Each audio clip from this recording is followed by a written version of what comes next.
Olá, tudo bem? Sou Emílio Rodrigues, estou falando aqui da Casa do Barista.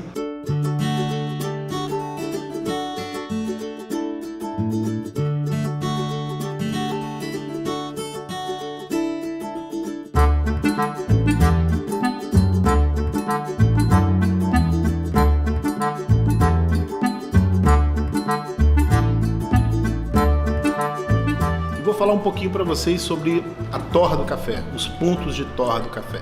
Eu costumo dizer que o café ele tem duas vidas, né?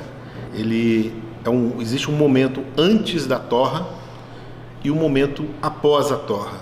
Antes da torra, ele é comercializado internacionalmente, ou seja, ele é uma commodity, um produto que tem um valor na bolsa de mercadorias e futuros. E ele é uma commodity exatamente porque antes da torra, o grão verde, como é chamado, ele não perde tão rapidamente as suas características. O fator que mais afeta a qualidade do café antes dele ser torrado é a fermentação. E a fermentação é um processo biológico onde as bactérias começam a se alimentar dos açúcares que existem no próprio café. E isso acontece quando esse café entra em contato com a umidade por algum motivo. Então as bactérias começam a se alimentar ali daqueles açúcares presentes no café, dos polissacarídeos que existem no café, e começa um processo de fermentação. Isso pode ser positivo e pode também ser negativo. O café pode perder muito da qualidade através de um processo de fermentação mal feito. Mas, como o café é mantido armazenado com um grau de umidade entre 10% e 12% para ser vendido e exportado, durante muitos anos ele consegue preservar a maioria das suas características de qualidade.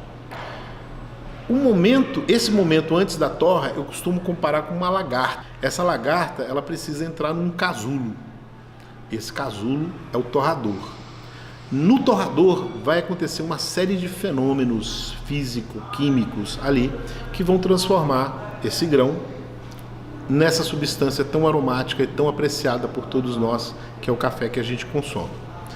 Só que aí acontece uma transformação e uma série de transformações, né? A gente vai ter desde essa água que estava presente ali no café, vai começar ao ser aquecido um processo de desidratação, a água vai desaparecer, né? Vai acontecer uma série de fenômenos envolvendo os açúcares vão se quebrar e vão se transformar em outros açúcares e, por sua vez, esses açúcares vão se juntar com as moléculas de aminoácidos e ter uma reação que é conhecida como reação de Maillard, que é uma reação onde vão aparecer a cor característica do grão. Essa cor que existe no grão, ou seja, no grão que a gente conhece, né, que ele vai caramelizando e se transformando numa substância marrom até o ponto de ficar preto, acontece aí um fenômeno muito parecido, e é exatamente o que acontece quando a gente está, por exemplo, em casa fazendo uma calda para um pudim.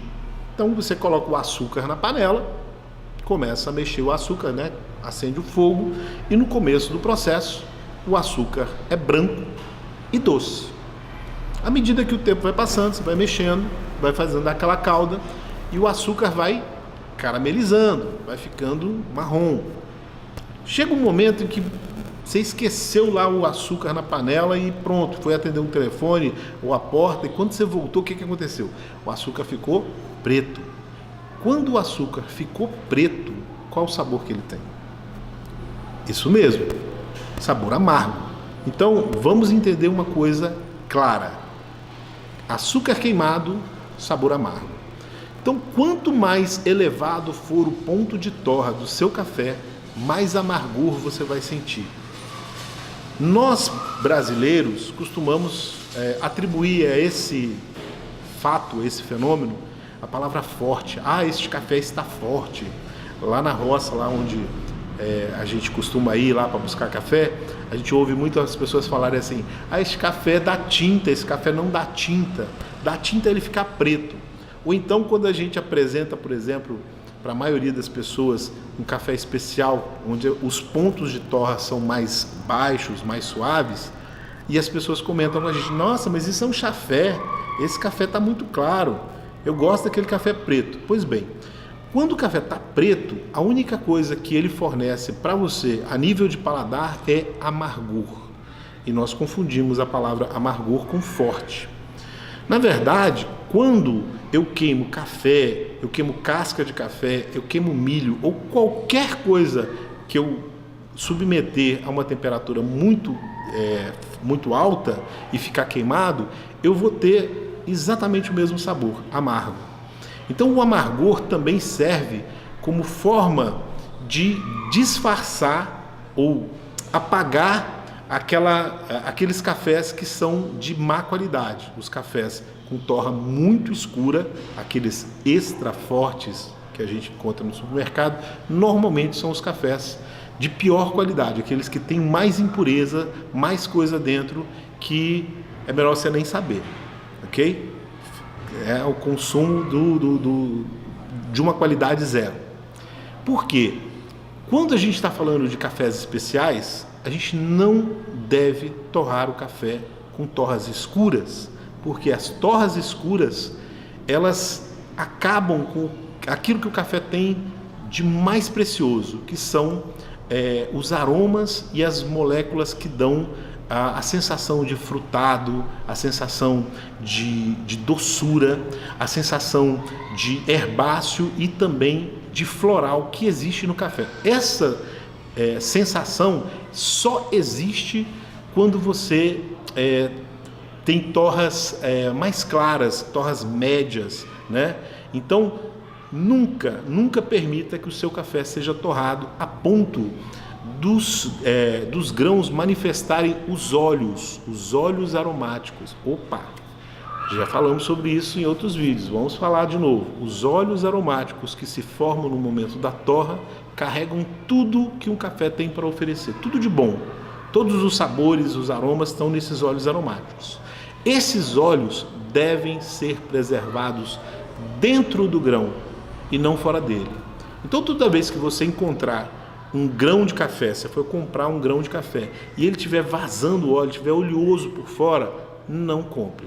O grão não pode vazar o óleo. O óleo tem que permanecer dentro do grão. Isso só vai acontecer se a torra do café for média ou clara.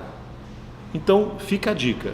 Se você quer consumir um bom café e apreciar dele o que há de melhor, torras médias e claras, nunca torras escuras e jamais café preto. Café não é preto.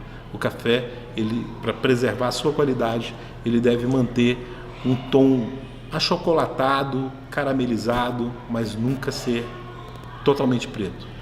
Café preto é açúcar queimado e açúcar queimado é amargor.